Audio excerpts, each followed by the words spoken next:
Number 11, find all asymptotes for the graph of y equals tangent x minus 4 and the restriction of 0, comma, 2 pi, where 0 is included but 2 pi is not.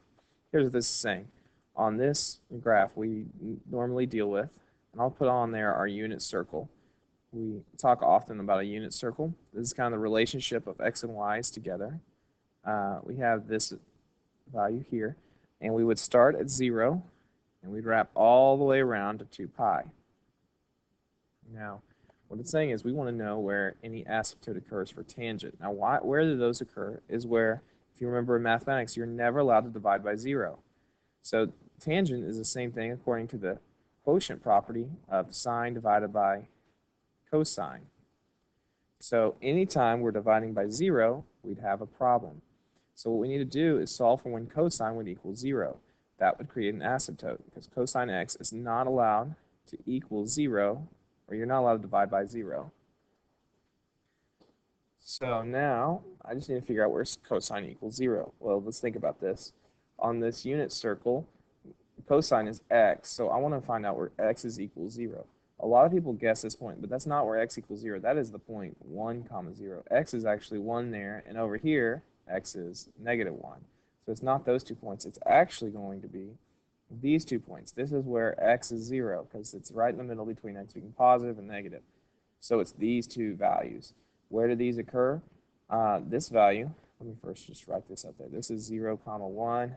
This one is 0, negative 1. So what would happen here is I would have the values of 1 divided by 0, because sine is y, cosine's x. 1 divided by 0, and that would be undefined, and this would be negative 1 divided by 0. Would be undefined. So it's these two locations. Now, if you use your hand trick, your thumb represents the y-axis. So what is your thumb? It's pi over 2.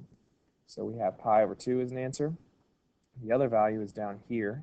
This is more than 1 pi, but less than 2 pi. What's in between 1 pi and 2 pi? 1.5 pi or 3 pi over 2. These would be our two asymptotes. Now we could graph these. Check this. So I'm going to go over to our graph. We're going to graph tangent x, and we're going to subtract 4. And I want to make sure my graph is in radians. It is, because I put the answer in radians.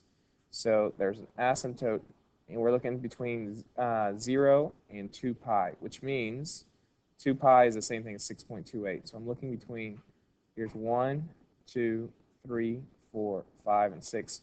Actually, I got a better idea. Let me just take a picture of this. And I'll bring it over here.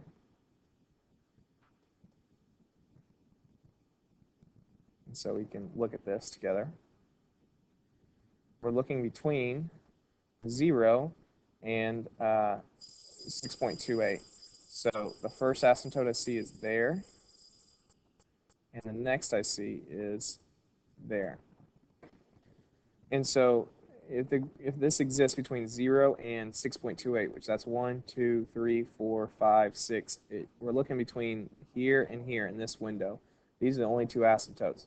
This one occurs between 1 and 2. Well, let's think about what is 3.14 divided by 2? 1.57.